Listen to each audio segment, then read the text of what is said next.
Well, it turns out that Ed Miliband is favoured by Keir Starmer over his own Chancellor, Rachel Reeves, and I think this one's going to be a political car crash in slow motion. Yes, you might have thought Labour was getting serious about the economy.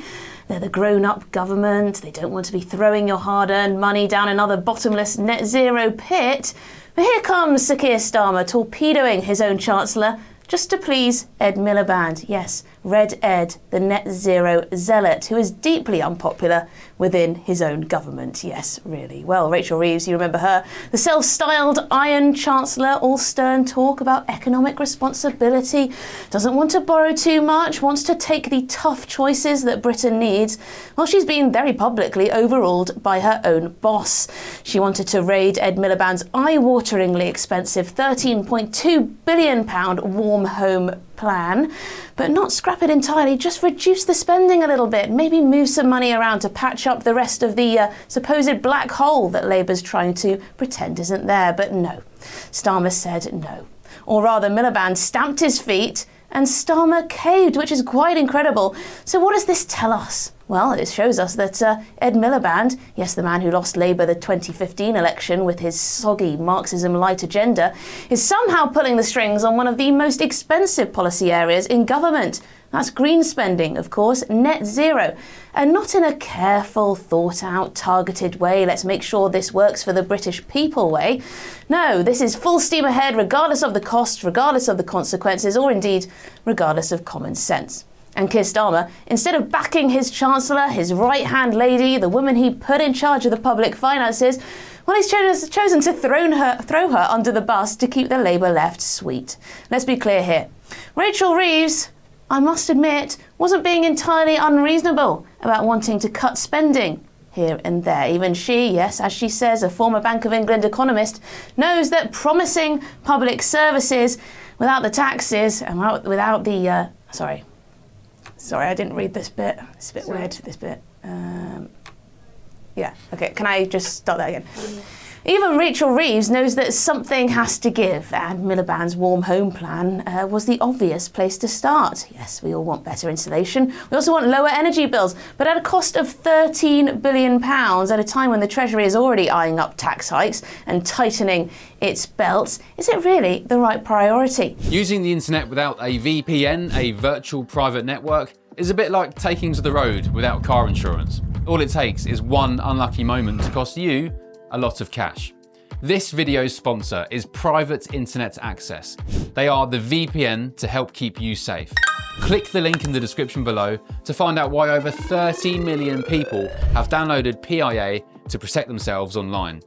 A virtual private network is an app that hides your IP address and helps keep your data private.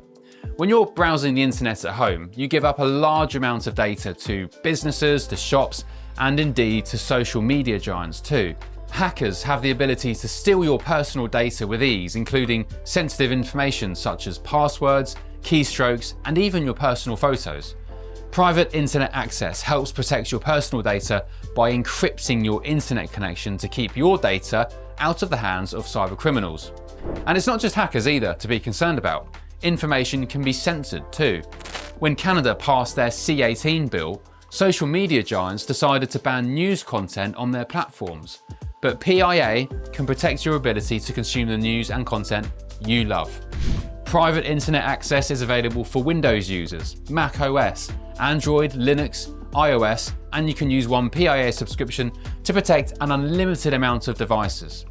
And we've got a huge GBNews discount for you too. Click the link in this video's description and you'll get a massive 83% off PIA. That's under £2 a month, the price of a coffee, and you'll get an extra 4 months completely free on top. Also, there's a 30-day money-back guarantee too. Visit piavpn.com/GBnews to start protecting yourself digitally today. She was trying to be the adult in the room, wasn't she? And now she's being told to sit down and shut up. It's hardly surprising that she looked so miserable earlier this week. Well, I think this exposes something far deeper than a little policy disagreement, don't you?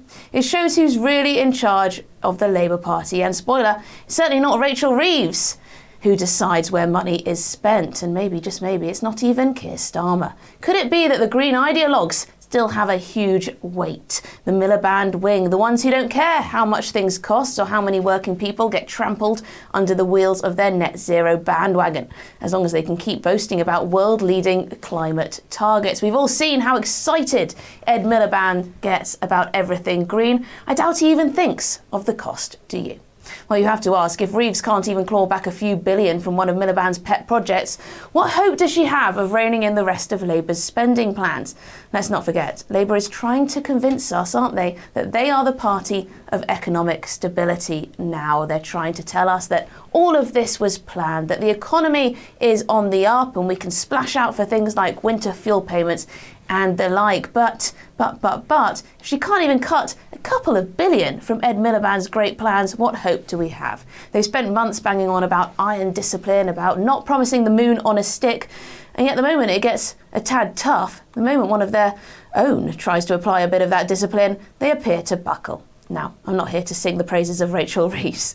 She's no Thatcher, is she? But you know what? Compared to the Starmer-Miliband double act, she's starting to look like perhaps she was at least trying to be a grown-up when it came to spending. But here's the problem.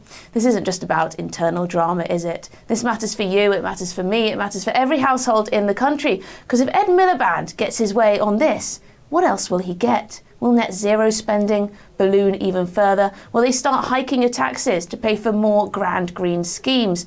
All while schools crumble, roads get unprepared, and small businesses buckle under red tape and ever higher business taxes. And if Starmer is this week in opposition, if he can't stand up to Ed Miliband now, what on earth is he going to be like in number 10? Let's face it, Rachel Reeves tried to draw a red line. She tried to say this far, no further, and Keir Starmer turned around and drew a big green circle around Miliband instead. So if Rachel Reeves can't make her voice heard in her own party, then her days as Chancellor in waiting may well be numbered. Has she lost the support of the entire cabinet around her? There are already rumblings, aren't there? Backbenchers are watching this very closely. The business community too, who Reeves has been trying to court for months and months and months, and of course in the run-up to the election. Well, they must be wondering if there's any point talking to her at all if Miliband's going to run the show. And honestly, who could blame them? This whole episode is just more proof, as if we needed it, that Labour still hasn't learned the lessons of the past, that behind slogans and focus group tested soundbites, the same old ideological battles are raging. And right now, it looks like the left is winning. So yes, it's embarrassing for Rachel Reeves, of course it is, but it's worrying for all of us. Well, this is Emily Carver, this is GBN Originals. Please do like this video, subscribe, leave a comment, let me know, do you think it's game over for Rachel Reeves? Do you think it's game over for Ed Miliband? Or do you think somehow they'll manage to work harmoniously on this green scheme? Let me know.